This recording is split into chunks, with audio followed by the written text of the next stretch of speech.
Hey guys, this is Spazman13579 here with a little bit different of a video today for you guys. I'm going to be giving you a tour of my workbench just so you can see how I have things laid out and what my workbench looks like. I thought I might as well do this just so you guys can get ideas of how to set things up. If you have any questions, I might be able to answer something in here for you just so you can see how I work and exactly what I do. So we'll start here with all these random containers and cabinets. Alright, so starting off with all these containers here, these are all just labeled with random things. Like in this one I have switches and connectors inside there. There's resistors and speakers in that one. This one is entirely dedicated to engine shells. There's a ton of shells in there. So just a bunch of like random bulk parts that I have that I don't want to put in smaller containers. And then right below that, half these drawers are just empty because I took things out of them. And the rest have like pieces of, pieces of track inside there, turnouts, weights out of locomotives and things. I have one somewhere. Yeah, these are all old analog DC boards for DCC compatibility.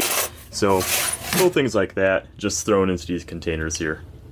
Alright, so coming up from there we get up to workbench level. Right to the left here is all my small parts in these little tiny drawers. I have things like KD couplers in here, coupler boxes, random little people as well inside there. There's a bunch of different locomotive detail parts, like there's some detail parts in there. These are all detail parts. Freight car parts, trucks and gears and stuff like that. You can find these for like super cheap. I got this for like $5 I think, something like that. This little organizer. They're really helpful for model train stuff. Just make sure if you get one, it doesn't have any massive holes in the back. Some have holes in them. These have little like tiny ones, but some have like really big holes in them and parts will fall out.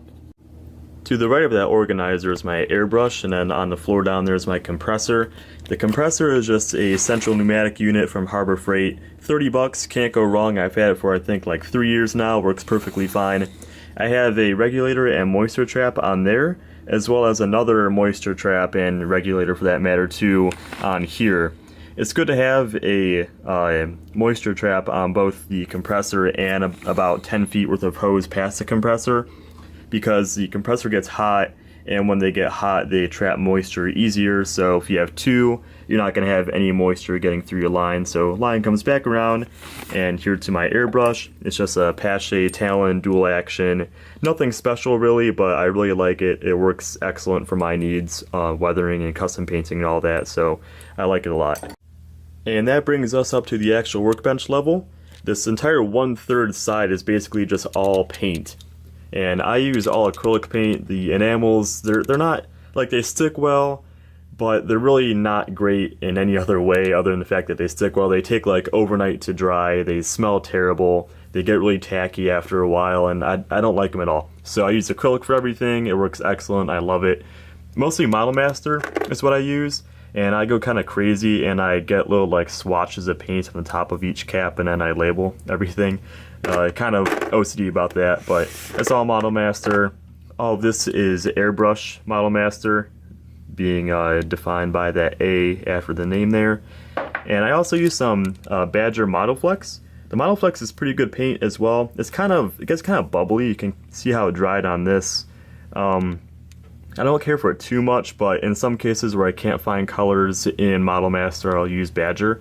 And then also I started using Tamiya, and the Tamiya, it's not like normal acrylic. I don't think it's water-based, but it works really well for brush painting. It goes on excellent. It goes on relatively thick, but you can thin it down, and I like it a lot for brush painting compared to the Model Master I use for most of my airbrushing.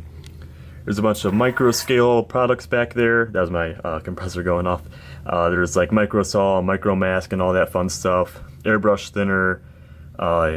This is micro prep. You can put this on those plastic like Athearn handrails, and the paint will actually stick to them and not flake off immediately if you put this on. It's like $15 I think for one bottle. It's really stupid expensive, but it works well. So there's that. There's some extra glue I got. If you're gonna get masking tape, get the Tamiya stuff. Pretty much anything Tamiya or Tamiya whatever makes is top notch. I like it a lot. I use, this is like 18mm, and there's a 6mm down there I use for pretty much everything that I do masking wise. And I have a couple weathering powders. I don't care for weathering powders too much for weathering just because they get everywhere and they don't seal well. But the AIM stuff is probably the best you can get. And also to me it has some like kind of weird colors. If you want a very specific color you can get them, but they're kind of expensive. Swinging on over to the center here, we have this big like container holder thing. It's like an art stand from an art store. It has a big light on it that I got a warm white bulb in instead of the cool white one that came with it. And I also had like those arm things sticking off, but I just cut those off because they're getting in the way. I never used them. There's like a magnifying glass and like a little claw thing you could attach stuff to. But anyway, on here I just have a couple basic tools, some screwdrivers. There's a twist drill for doing like the really itty bitty number 79, number 80 drill bits. It comes in real handy. I got a couple X-Acto knives. There's one with the flat blade, one with the normal number 11 blade on there. There's a bunch of toothpicks. Toothpicks are excellent for gluing and painting stuff. I always buy just a ton of them. I have some of these really nice Squadron sanding sticks. If you get the 5-pack, I think it's about $10, and you can get a lot of different grits, and they work really well. They last a long time as well. And also, I have more sanding sticks. These are really thin ones. They're like $3 for that entire pack, and for really tight spaces, they work excellent. Got a couple tweezers there. These reverse action tweezers are really awesome. I like them a lot for holding small parts, so you don't have to constantly hold on to them. You can just clip them on and let them sit on there, and they hold stuff really well. Here's my collection of used X-Acto blades. I probably have like $50 worth of used X-Actos inside there. And speaking of X-Actos, if you're gonna buy them, buy the Model Master Carbon Steel, or yeah, I think they're called Carbon Steel. They are, I think, like $1 per blade basically, but they're totally worth it. They stay super sharp. The tips don't break as easily as the normal X-Acto number 11s, and they just work so much better for pretty much everything. And over here I have some hand files. They suck, but I hold on to them because they come in handy sometimes. And also I have a little Atlas super saw thing here for cutting harder materials. It comes in handy. It's a really fine grit, or a fine tooth rather, saw. And I have some adhesives here. Here's that plastic welder stuff that it works really well for styrene, but everything else is terrible on. Like any kind of plastic is terrible other than styrene. So I use CA super glue for like everything else, or like 99% of my stuff I use CA for. Walther's glue is good for putting weights onto cars. It's not as brittle as CA. It's got some tackiness to it. Works pretty well. There's accelerator, obviously you need that to go through CA. And I have a couple water back there for just drying brushes. There's a bunch of random pieces of balsa wood and some pieces of metal rod I just had laying around, so I put them in a little container there. If you're going to buy a screwdriver set and you know you want to keep them for a long time, spend the money and buy these Wiha ones, or Wiha, whatever. They're made in Germany, and as we all know, Germans make the best things ever. And a pack of 7 with a holder from Micromark I think is like between $30 and $35. I've had these for about 2 years now, and they have not started to become dull or lose their shape whatsoever. They are amazing. I love them. They match up perfectly with any fastener. You get, with the set that they sell, Micromark, you get 4 different flathead and 3 different Phillips. It's like a number 1, 0, and 00, and then just a bunch of random flatheads. And they work really well. They're expensive as hell, but I like them a lot. They're definitely worth the investment. And then down here is just some random hand tools. I have a couple of Xeron cutters. Here's the, if you're going to be cutting track, these are really good, the vertical track cutters. They allow you to go in like this and cut the track instead of going from the side. So if you already have like track mounted down on your layout, you can just go in like this and clip them, and they work really well. I messed these up. You might be able to tell on the, well, maybe not. On the tip I kind of messed them up because I tried to cut some steel with them, and that really messed them up. So they're kind of done now. But also good from Xeron are these little photo etch shears. You can only cut photo etch metal with them, nothing else at all. You can do like stainless up to 15 thou and bronze up to like 20 thou, something like that. But they work really well. They provide a very sharp, nice edge. So those are excellent. And I have some side cutters and needle nose pliers and all that kind of stuff. And a ruler as well. Always need a ruler. And right in front of me here is just a Hobbyco. I think it's like a 18-inch by 12-inch mat, something like that. It's one of those self-healing mats. I got it because it has a grid on it and it has like some angles on there which are nice for cutting styrene. You can get these for super cheap. I think it was like 10 bucks, something like that. You can get them cheaper though without the grid. Then they'll just look something like that and just be flat on the back. So they come in handy. And then also these craft cradle things are awesome for working on engines. If I grab a car here, you can put it in really any position that you want. You can have it like that. You can flip them upside down as well if you want to work on them like that. And they are really, really nice. They're a nice tool to have for just holding freight cars or locomotives.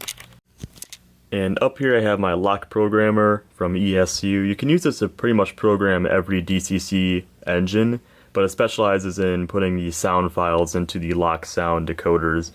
I think it's like 120 bucks, something like that, but it's a must-have if you're going to be doing a lot of ESU lock sound installs.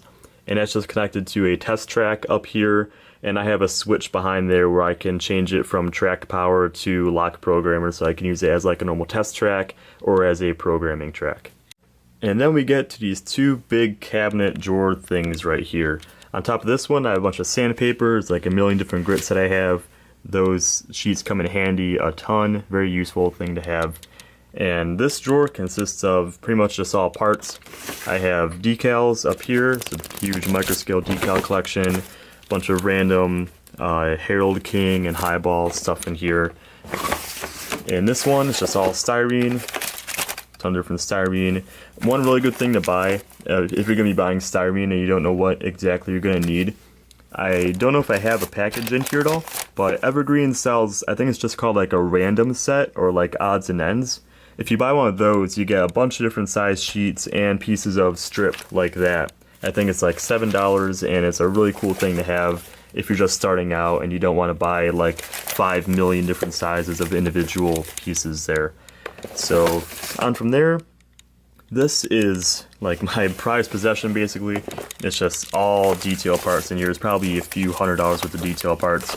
Just everything from Canon, Detail Associates, Details West, Custom Finishes by Bob Rosasa, A-Line, MV lenses, Athearn, ton of different stuff. So that is a really useful drawer that I use all the time for doing custom engines. And then below that is just pens and pencils and markers. Next one is the remainder of my paints. I have a ton of paint. So here's all the Badger stuff. I keep the majority of it inside here. And like I was saying before, I have all of the tops marked with the actual color on them. There's, of course, you need dull coat. If you're doing any kind of painting, you need dull coat. It's a must. If you're going to be doing any kind of priming at all, just spend the $11 and get the Tamiya Surface Primer paints.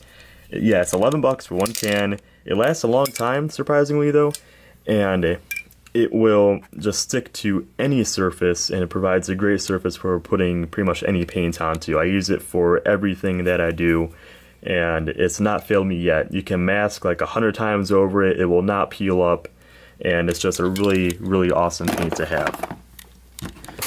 So underneath that, a bunch of pill bottles.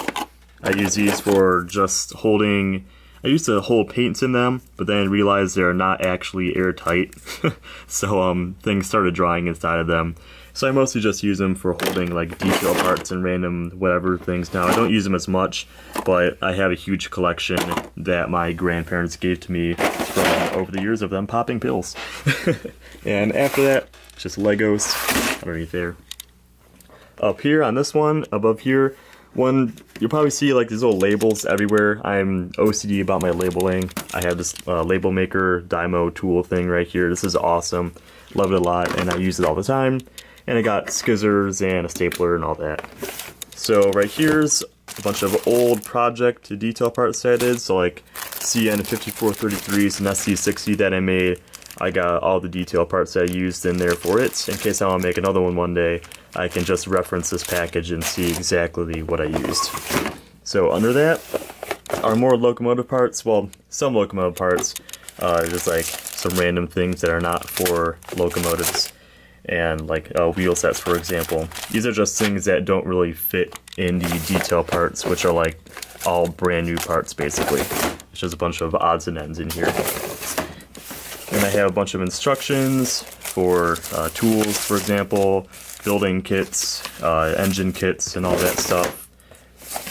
I have a bunch of books and papers and random things inside this. This Rail America book is awesome, by the way. It's got a lot of cool prototype pictures in it.